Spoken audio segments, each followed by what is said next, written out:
감사합니다. 기도하겠습니다. 하나님 아버지 감사합니다. 하나님께서 세우신 우리 정의용 장로님 가정, 하나님께 올려드리는 찬양과 그 가사의 고백처럼 이 가정이 하나님의 나라가 되는 은혜를 누리게 하여 주옵소서. 어디에서 무엇을 하든지 하나님의 영광을 위하여 살아가는 귀한 가정 되게 하시고, 우리 장로님 가정 위에, 또 사랑하는 두 딸의 가정 위에 하나님의 은혜와 역사가 있기를 간절히 원하옵나이다. 모범이 되는 가정 되게 하시고, 주님을 위하여 살아가는 귀한 가정이 되게 하시며, 그들의 가정을 통하여 하나님의 은혜와 영광이 드러나는 은혜가 임하게 하여 주옵소서. 언제나 주님과 동행하는 걸음이 되기를 간절히 원하옵고, 우리 주 예수님의 이름으로 기도드립니다. 아멘. 할렐루야. 오늘 말씀은 우리 순종은 축복의 비결이다 라는 제목으로 함께 나누도록 하겠습니다. 제 신학교 친구 중에 이름이 다윗이라고 하는 친구가 있었습니다. 근데 이 친구가 신학교를 저도 조금 몇 년 늦게 갔는데 그 친구도 조금 늦게 왔거든요. 이 친구 얘기를 들으니까 우리 하늘나라처럼 재미난 얘기가 생각이 나서, 이 친구가 이제 신학교 오기 전에, 예전에 여러분 다방이나 이런 데 가면 핸드폰이 없던 시절에 만난 약속을 정할 때 거기서 이렇게 전화를 걸어가지고 카운터에서 전화를 받아서 손님 중에 누구누구 계시면 전화 받으십시오, 들어보셨습니까? 옛날 이야기인데 이렇게 많이 했거든요. 근데 이 친구가 이름이 다윗인데 신학교 오기 전에 술집을 가면 자꾸 자기 이름이 불리는 게 너무 부담스러웠답니다. 술집 카운터에서 김다윗이 전화 받으십시오 라고 하는 게 들을 때마다 어떻게 들렸냐면, 내가 이러면 안 되는데, 하나님이 나를 부르시는데 내가 왜 여기에 있지라는 생각이 들려서 그런 과정을 많이 겪으면서 신학교에 왔다라는 얘기를 듣고, 이름을 짓는다는 게 참 중요하기도 하고, 또 한편으로는 그 이름에 맞게 산다는 것도 되게 어렵고 힘든 일이구나 라는 생각도 하게 됩니다. 하지만 부모님들이 자녀들의 이름을 지을 때는 아마도 우리 자녀가 하나님 앞에서 이런 모습으로, 이런 사람으로 살아가기를 원한다라는 마음으로 지으시겠죠. 그 이름대로 여러분들 가정의 모든 자녀들이 하나님이 주시는 복을 받기를 원합니다. 조금 전에 점심 식사하러 가는데 어느 분이 저한테 오셔서 짧은 한마디 말을 하셨는데, 점심시간 내도록 그 생각이 났습니다. 목사님, 자식이 제 마음대로 안 됩니다 라고 이렇게 얘기를 하더라고요. 짧은 한 문장이었는데 제가 그 얘기를 듣고 정말 그렇다는 생각도 들고요.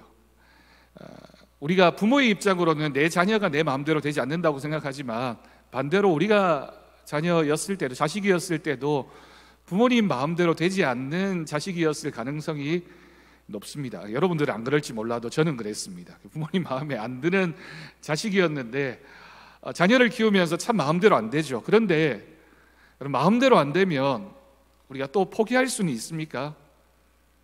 우리 자녀가 내 마음대로 안 되니까 너는 그렇게 살든지 말든지, 그렇게 살다가 어떻게 되든지 말든지 그렇게 내버려 둘 수는 있는가요? 또 그렇지도 않잖아요. 마음대로 안 되는 게 자식이긴 하지만 또 포기할 수도 없는 게 자식이기도 합니다. 우리가 부모로서 또 책임감도 가지고, 또 하나님 말씀에 순종하는 마음으로, 오늘 우리가 오전 예배를 통해서 들었던 말씀에 순종하는 마음으로 우리 자녀들이 하나님 손에 붙잡힌 귀한 막대기가 될 수 있기를 간절히 바랍니다. 초등학교 다닐 때 그런 경험 해보셨나요? 그때는 책상이 두 사람이 같이 앉는 책상이어가지고 책상 한가운데에 이렇게 줄이 그어져 있는 경우가 종종 있었습니다. 예전에는 그걸 38선이라고 불렀거든요. 요즘 친구들은 38선이 뭔지 잘 모를 수도 있겠지만 38선이라고 이렇게 불러놓고는 심한 경우에는 이렇게 뭐 하나 넘어가면 칼로 이렇게 자르기도 했습니다. 제가 초등학교 때 제 친구가 제 옆에 앉았는데 제가 옷이 한번 잘려본 적이 있거든요. 둘이서 절대로 넘어가지 않기로 약속을 해놓고 어느 날 제가 무심코 이렇게 옷이 조금 넘어갔나 봅니다. 이 친구가 가차없이 약속은 약속이지 하고는 그 칼로 제 옷을 쫙 잘랐습니다. 근데 제가 한마디도 못했어요. 왜냐하면 약속은 약속이니까, 넘어가면 안 된다고 했으니까. 왜냐하면 그 전에 제가 그 친구 지우개를 자른 적이 있었거든요. 지우개가 넘어온 걸 자른 적이 있었기 때문에 제 옷이 넘어간 걸 뭐라 할 수가 없었습니다. 그 성경에 보면 경계석 또는 경계표라고 하는 표현이 나오는데, 경계석과 경계표는 두 나라, 두 민족 또는 두 사람 사이에 여기까지는 내 영역이고 여길 넘어서면 당신의 영역입니다 라고 구분짓는 경계석, 경계표가 있게 됩니다. 그걸 넘어가면 어떻게 됩니까? 약속을 깨트리게 되는 겁니다. 우리가 오늘부터 이제 3주간 순종에 대한 말씀을 함께 나누게 될 텐데, 하나님의 율례와 규례와 법도를 따른다라고 하는 것은 하나님 말씀에 순종하는 자세죠. 근데 순종이라고 하는 게 때로는 나에게 유리하는 경우처럼 생각되어질 때도 있지만, 또 때로는 순종하는 게 불리한 것처럼 보일 때도 있습니다. 근데 순종의 정의가 뭐냐면, 내 생각에 유불리를 따져서 어떤 것은 하고 어떤 것은 하지 않는 것이 순종이 아닙니다. 내 생각에 유불리가 있다 하더라도 그것이 하나님 말씀이기 때문에 그 말씀에 따르는 것이 순종입니다. 넘어가지 않으려고 했으면 우리의 신앙의 삶에서 하나님과 약속된 넘어가서는 안 되는 부분이 있으면 넘어가면 안 되고요, 그 안에 있을 때 우리가 안전한 그리고 평화로운 모습으로 하나님 말씀을 따라 살아갈 수 있게 됩니다. 오늘 우리가 조금 전에 신명기 28장 1절에서 19절까지 말씀을 읽었는데, 우리가 이 말씀 읽을 때 대부분의 경우에 앞부분은 열심히 읽고요, 뒷부분에 가면 조금 약하게 있습니다. 왜냐하면 앞에는 복에 관한 내용이 쭉 나오기 때문에 들어가도 나가도 복을 받고 떡반죽 그릇도 복을 받고 뭐 다 복을 받는 이야기가 있으니까 힘을 주어서 읽다가 뒤에 가서 저주를 받는 이야기가 나오면 우리 목소리가 조금 흐트러지게 되죠. 여러분, 복과 저주는 양면적인 겁니다. 하나님 말씀을 지키는 것을 복이라고 하고 하나님 말씀에 불순종하는 것을 저주라고 합니다. 그러니까 우리가 하나님 앞에 복을 받으려면 하나님 말씀에 순종해야 되고요, 그 말씀에 순종하지 않으면 복을 받지 못하는 것, 저주의 삶이 될 수밖에 없다라고 하는 거죠. 우리 믿음에 있어서 순종은 내 생각에 또는 내 유불리를 따라서 이것은 내가 하고 저것은 하지 않는 것이 아니라 하나님 말씀이기 때문에 순종하는 것입니다. 자, 1번 질문입니다. 스텝 1, 말씀에 살핀 1번입니다. 하나님께 축복받는 길은 무엇입니까? 여러분, 1절을 보면 이렇게 기록하고 있습니다. 하나님의 말씀을 듣고 그분의 명령을 지켜 행하면 세계 모든 민족 위에 뛰어나게 하시겠다라고 하는 하나님의 약속입니다. 여러분, 이 말씀을 자세히 보면 하나님의 말씀을 제일 먼저는 들어야 되고요, 또 들은 그 말씀, 그 명령을 어떻게 해야 됩니까? 지켜 행해야 합니다. 잘 듣는 사람은 사실은 잘 지키는 사람이죠. 그럼 잘 듣기만 하는 사람은 듣기만 해서는 안 됩니다. 여러분, 그 미운 경우가 있잖아요. 부부 간에도 대답은 잘하는데 대답한 대로 하지 않으면 더 화가 나는 경우가 있습니다. 여보, 쓰레기 봉투 좀 버려줘 해놓고 출근할 때 그냥 가면 이건 잘 들은 거지만 지켜 행하지는 않은 겁니다. 그럼 그건 순종입니까? 부부간의 순종이라고 말하기는 조금 어렵지만 순종입니까? 순종이 아닙니까? 아닙니다. 우리가 잘 들은 것에서 그치지 말고 그 들은 것을 지켜 행하는 것. 우리가 주일날 성전에 나와서 하나님 말씀을 잘 들었습니다. 그러면 들은 것으로 그치지 말고 한 주간 동안 어떻게 해야 된다고요? 지켜 행해야 합니다. 그러면 하나님께서 우리를 세계 모든 민족 가운데 뛰어나게 하십니다. 자, 2번입니다. 구체적으로 어떤 복이 임하게 됩니까? 2절에서 6절까지를 보면 한마디로 표현하면 이런 거죠. 순종하면 모든 복이 임하게 됩니다. 모든 복의 내용이 뭐냐?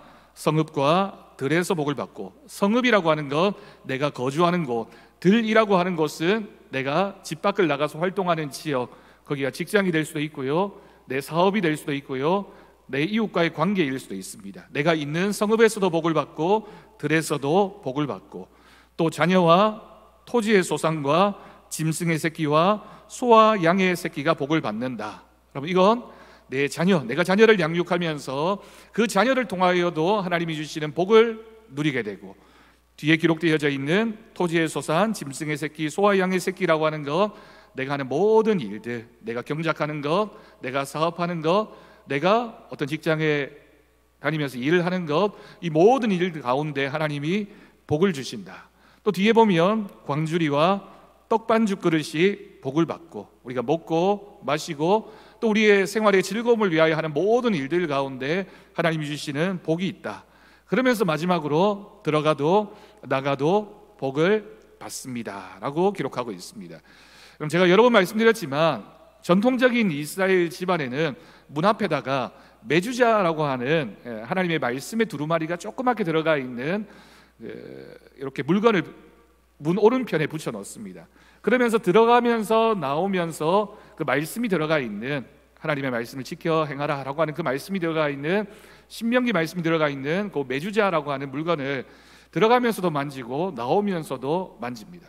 이게 어떤 의미냐면 내가 하나님 말씀에 순종하겠다, 하나님 말씀을 듣고 지키겠다, 그러면 내가 들어가도 복을 받고 나가도 복을 받는다라고 하는 믿음의 고백이 그런 행동 가운데 담겨져 있는 거죠. 우리가 가정에서도 하나님이 주시는 복을 받아야 되겠지만 또 세상에서도 우리가 하는 모든 일들 가운데 하나님이 주시는 복이 있으려면 하나님 말씀을 듣고 지켜 행하는 자에게, 순종하는 자에게 이와 같은 복이 있을 것입니다. 자, 3번입니다. 적군이 위협할 때 말씀에 순종하는 자를 하나님은 어떻게 지켜주십니까? 7절을 보니까 여호와께서 너를 대적하기 위해 일어난 적군들을 내 앞에서 패하게 하시리라. 그들이 한 길로 너를 치러 들어왔으나 내 앞에서 7길로 도망하리라. 여러분, 여기서 적군이라고 하는 건 우리가 살아가면서 만나게 되는, 우리와 맞서 있는, 또 우리와 갈등 관계에 있는, 또 우리를 위험에 빠뜨리거나 해하려고 하는 그런 사람들이 다 통칭하는 표현입니다. 말씀에 순종하면 어떤 일이 벌어지게 됩니까? 적군이 우리 앞에서 패하게 될 겁니다. 내 앞에서, 우리 앞에서, 우리가 보는 앞에서라고 하는 뜻은 하나님께서 네가 순종할 때 어떤 복이 임하는지를 친히 증명해 주시겠다라고 하는 말씀입니다. 그 적군이 한 길로 들어왔지만 7길로 도망간다라고 하는 것은 하나님께서 완전히 너의 적인 그 사람들을 다 물리쳐 줄 것이다. 이것이 말씀에 순종하는 자에게 주어지는 하나님의 복입니다. 우리가 우리 자녀들을 위해서도 이런 기도하잖아요. 우리 자녀들이 세상에 나가 살 때 어려운 일 만나고 이 적군과 같은 어떤 존재를 만났을 때 한 길로 들어왔지만 7길로 쫓겨나가는 하나님의 보호하심이 있기를 원합니다 라고 하는 기도의 제목처럼 하나님의 말씀에 순종하는 자녀가 되면 하나님께서 이와 같은 복을 주시리라고 믿습니다. 자, 4번입니다. 창고와 소산의 축복은 무엇입니까? 8절에서 12절을 보면 8절의 첫 부분에 내 창고와 내 손으로 하는 모든 일에 복을 주시겠다, 그리고 내게 주시는 땅에서 내게 복을 주시겠다라고 말씀하셨습니다. 자녀와 가축과 새끼와 토지의 소산을 많게 하시고, 또 중요한 게 여기에 나와 있는 때를 따라 비를 내려 주시겠다. 여러분, 때를 따라 내리는 비를 성경에서는 이른 비와 늦은 비라고 합니다. 이스라엘 지형은 하나님께서 하늘에서 비를 내려주지 않으면 농사를 지을 수가 없는 그런 땅인데, 하나님께서 적절한 때에 주시는 비를 이른 비와 늦은 비라고 표현하죠. 꼭 필요한 때 주어지는 하나님의 은혜입니다. 우리가 하나님 앞에 간구할 때 하나님, 우리가 정말 필요로 하는 그 순간에 하나님의 은혜가 있기를 원합니다. 때를 따라 내려주시는 비가 있기를 원합니다. 그리고 또 뒤에 보니까 손으로 하는 모든 일에 복을 받기를 원합니다. 우리가 손으로 하는 일이라고 하는 건 우리가 노력해서 어떤 소득을 얻는 것을 말하죠. 여러분, 우리가 살아가는 이 세상에서 우리가 정상적으로 어떤 일에 열심을 다했을 때 그 열심에 대한 대가로 나에게 적당한 수고의 대가가 주어지는 것이 큰 복입니다. 왜냐하면 이 세상에는 내가 노력했지만 얻지 못하게 되는 결실의 상황도 많기 때문입니다. 내가 노력했는데, 최선을 다했는데, 열심을 다했는데 결과가 주어지지 않으면 실망하고 낙심할 수밖에 없죠. 근데 우리가 하나님 앞에 복을 달라고 할 때 하나님, 우리가 수고한 그 모든 손에 하나님이 채워주시는 은혜가 있기를 원합니다. 그리고 마지막 부분을 보니까 복을 받아 꾸어줄지라도 꾸지는 않게 하실 것입니다. 우리가 남에게 넉넉히 베푸는 사람이 되어야지 누군가의 도움을 받아서 살아가는 사람이 되어서는 안 된다. 그러면 하나님이 주시는 복은 뭡니까? 누군가에게 늘 꾸어주는, 나누는 삶을 살아가는 사람이 하나님의 복을 받는 사람입니다. 우리가 지난주에 아브라함이 부지 중에 천사를 대접했던 이야기를 함께 나누었습니다. 아브라함이 지나가던 천사 세 사람, 자신이 가지고 있는 것 정성을 다해서 그 사람들을 잘 나그네를 대접했더니 하나님이 대접받으신 것으로 생각하시고 아브라함의 가정 가운데 큰 복을 주셨습니다. 우리 성도님들의 가정도, 우리 자녀들의 가정도 꾸어줄지언정 꾸지 않는 그런 복을 받을 수 있기를 바랍니다. 자, 5번입니다. 모든 일에서 머리가 되는 비결은 무엇입니까? 13절에서 14절까지의 말씀을 보면 너를 머리가 되고 꼬리가 되지 않게 하시며 위에만 있고 아래에 있지 않게 하시리니. 저희 할머니도 저를 꼭 앉혀놓고 이 기도를 하셨어요. 하나님, 우리 명환이가 머리가 될지언정 꼬리가 되지 않게 해달라고. 저는 이게 성경에 있는 말씀인지 어릴 때는 몰랐고요. 이게 무슨 얘기일까? 머리, 꼬리, 나는 꼬리가 없는데 왜 꼬리가 되지 말라고 하는 걸까라고 생각을 했는데 이 말씀이 성경에 있네요. 여러분, 이렇게 머리가 되는 비결이 무엇이라고요? 하나님이 명령하시는 말씀을 잘 지켜 행하면 너는 누구보다 앞장서는 사람이 될 것이다. 리더의 역할을 하는 사람이 될 것이고, 이게 하나님께서 아브라함에게 주셨던 너를 통하여 복을 받는 사람들이 많아질 것이다. 그러니까 이걸 내가 꼭 우두머리가 되고 내가 존경받는 사람이 되고 높은 자리에 앉는다, 이런 의미가 아니라 우리가 누군가의 리더가 되어서 그 사람도 복의 자리로 이끌어가는 그런 복을 나누어 주는 사람이 될 것이다 라고 하는 것이 머리가 되는 사람의 모습입니다. 자, 6번입니다.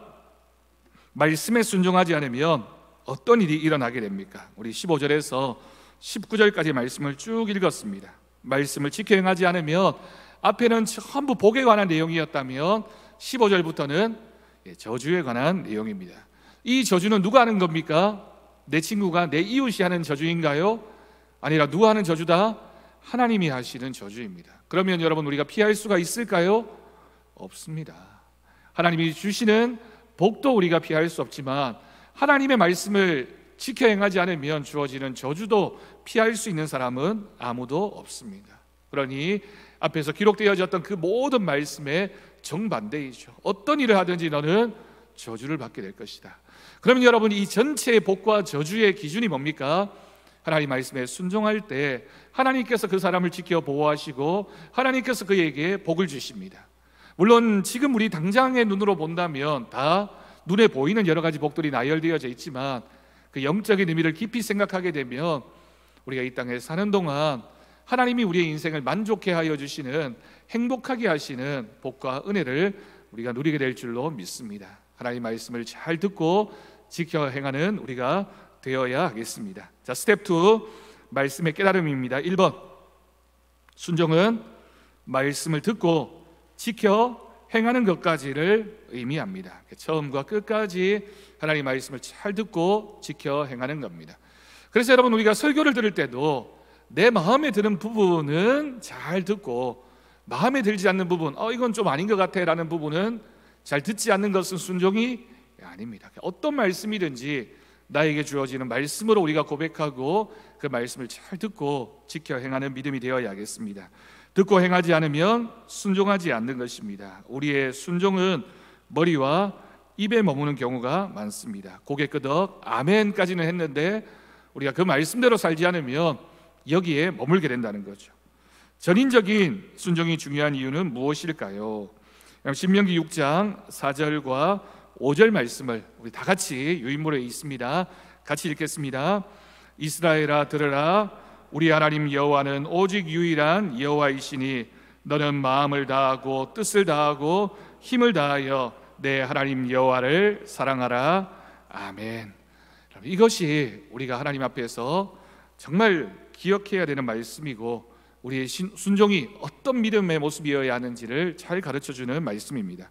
말씀을 듣지 않는 사람이 있습니다. 그런 사람에게는 축복이 임할 수 없죠. 아예 애시당초 듣지를 않는데 우리가 어떻게 하나님의 주시는 복을 받을 수 있겠습니까? 또 말씀을 잘 들어도 지켜 행하지 않으면 복을 받을 수 없습니다.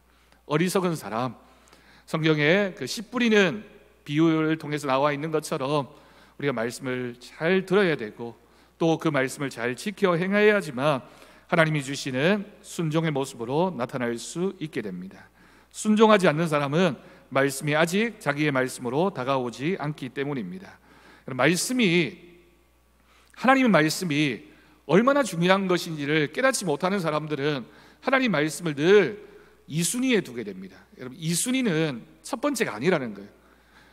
중요하지 않다는 뜻이 아닙니다. 하나님 말씀을 듣고 중요하기는 한데 내가 살아가면서 또 내가 어떤 일을 결정할 때 하나님 말씀이 두 번째가 되는 거죠.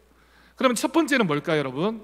때로는 내 생각, 내 판단, 내 욕심, 내 경험 또는 다른 사람들이 들려주는 조언, 그게 1순위를 차지하게 되는 것은 우리가 순종하지 않으면 자꾸만 그것에 마음을 빼앗기는 거죠.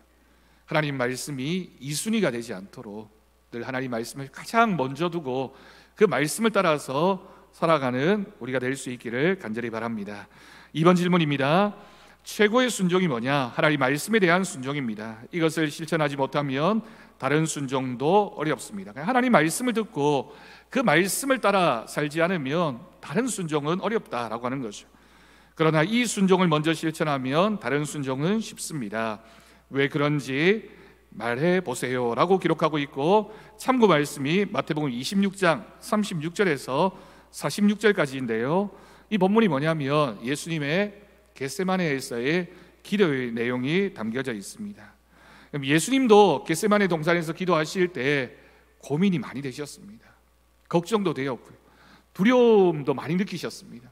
그래서 하나님 앞에 기도했죠. 하나님, 원하신다면, 가능하다면 제가 이 잔을 마시지 않도록 해주십시오 라고 간절한 마음으로 기도했습니다. 그런데 곧 이어서 예수님이 말씀하십니다. 내 뜻이 아니라 아버지의 원대로 되기를 원합니다. 내 마음으로는, 내 육신의 생각으로는, 내 생각으로는 내가 이 길을 가는 것이 어렵고 불가능해 보이는 일이지만 아버지의 뜻이라면 내가 그 말씀에 순종하겠습니다. 그리고는 제자들을 향해서 함께 기도하자고 했는데 제자들은 뭐 하고 있었습니까?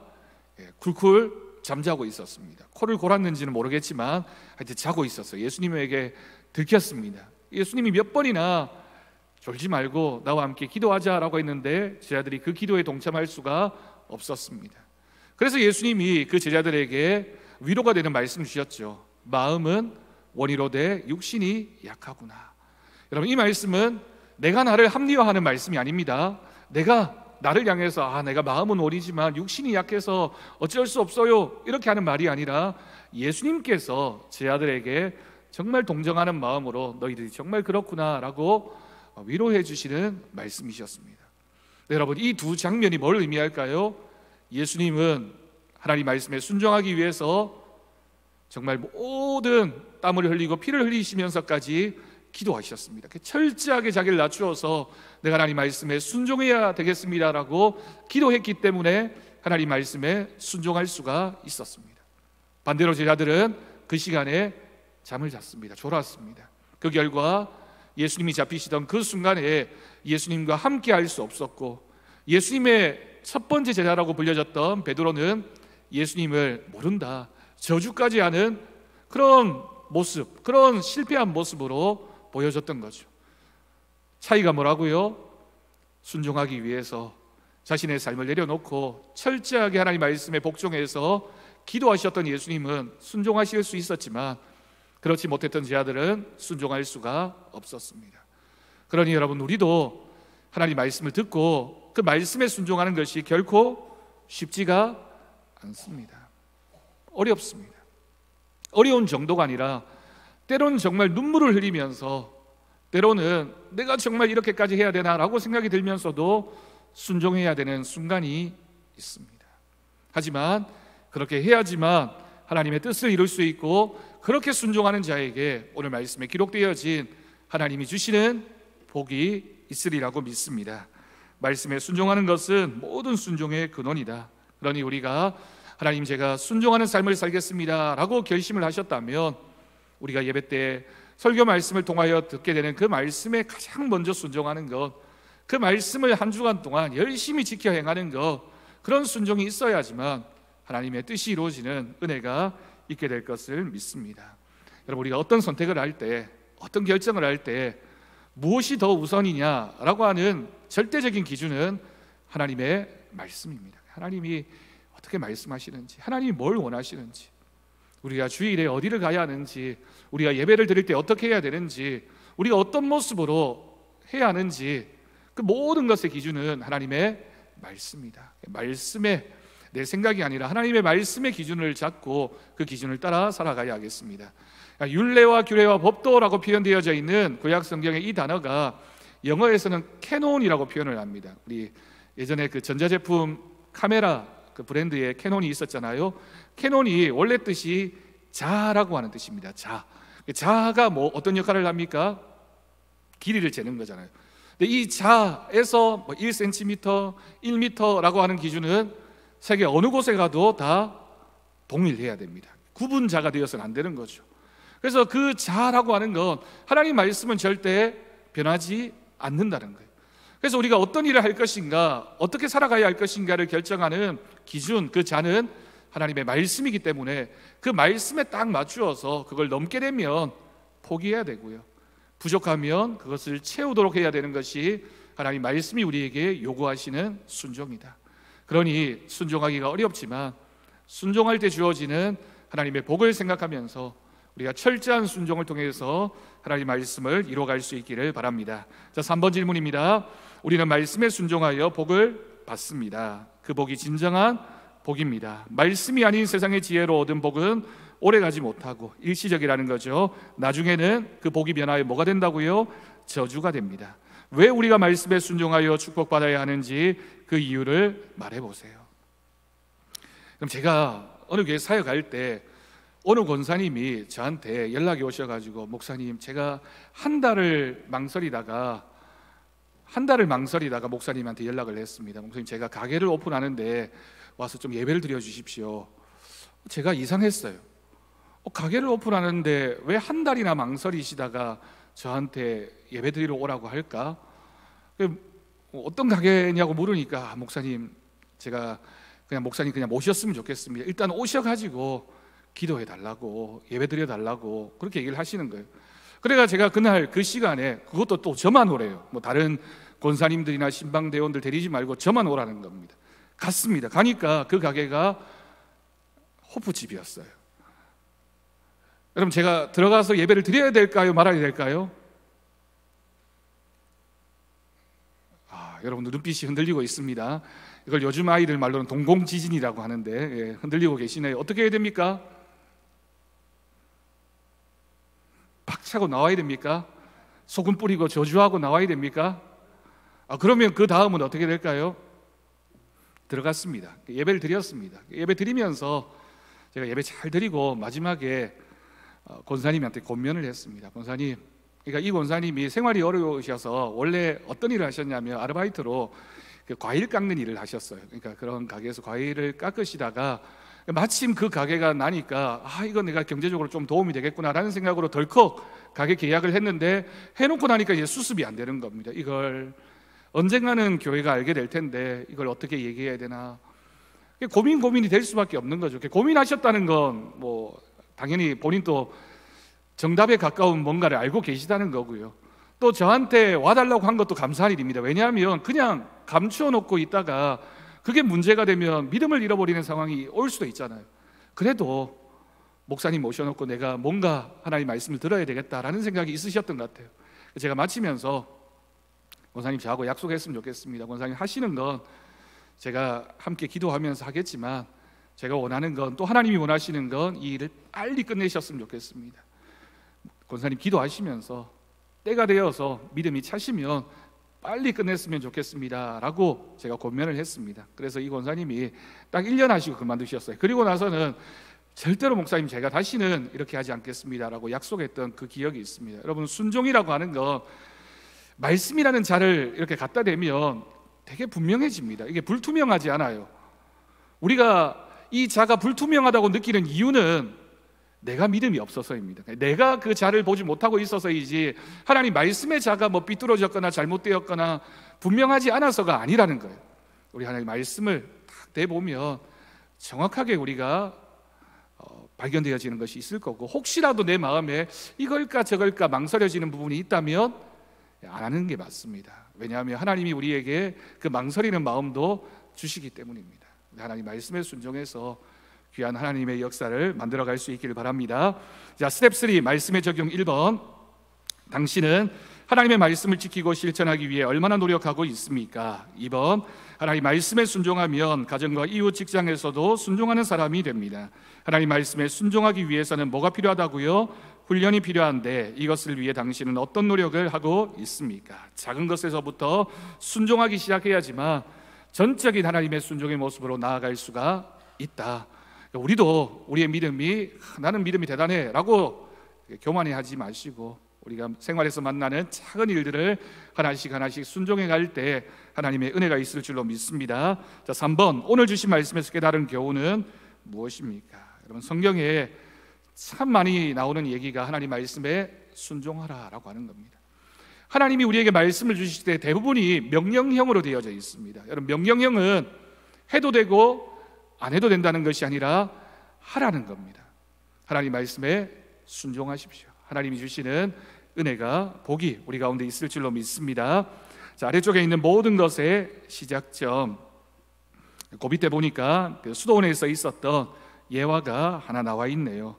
배추를 심을 때 어떻게 했는지를 보고 그 사람의 순종을 시험했다라고 하는 거죠. 합리적으로, 계산적으로 또는 우리가 경험적으로 생각할 때는 이 말에 순종하기 어렵죠. 그렇게 해서는 안 됩니다. 누가 봐도 실패할 겁니다. 때로는 하나님의 말씀이 우리에게 이런 모습처럼 느껴질 때가 있습니다. 이건 아닌데, 이건 이렇게 하면 안 될 것 같은데, 실패할 것 같은데, 그런데 한번 순종하기 시작하면 당장에 지금 그 일에 있어서는 손해를 보고 또는 내가 잘못한 것 같지만 결국에는 그 순종의 과정들을 통해서 하나님이 하시는 큰 일을 이루어가게 될 줄로 믿습니다. 이사야서 1장 19절 말씀이 제일 아래쪽에 있습니다. 너희가 즐겨 순종하면 땅에 아름다운 소산을 먹을 것이요. 아멘. 자, 순종 상품 연습하기. 순종하면 어떤 결과가 있는가? 여섯 가지가 있습니다. 우리 다 같이 읽겠습니다. 1번, 순종하면 축복이 찾아온다. 2번, 순종하면 사람들에게 사랑받는다. 3번, 순종하면 어려운 일도 쉽게 풀린다. 4번, 순종하면 은혜를 받는다. 5번, 순종하면 필요할 때 쓰임 받는다. 6번, 순종하면 지혜가 생긴다. 아멘. 우리가 하나님 말씀에 늘 순종하는 우리들의 믿음이 될 수 있기를 간절히 바랍니다. 우리 찬송가 435장 찬양하겠습니다.